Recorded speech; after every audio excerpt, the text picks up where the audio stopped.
master azam soo dhowow oo soo dhowow tali ma adiga awi satiya awi intuu aaday arrinta dhan waa soo ogaanay qof ka dambeyn qof kale mahan waa badna mahar asiga wax walba ka dambeeyo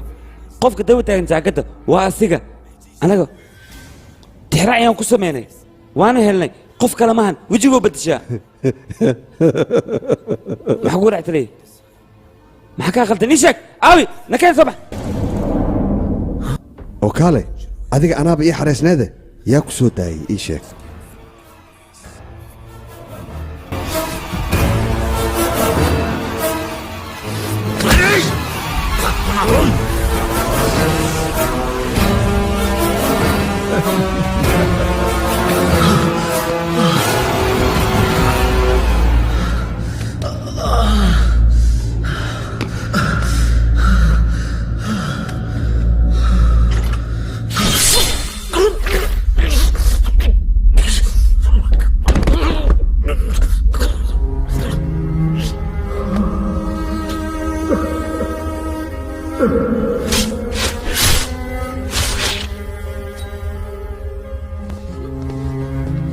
dila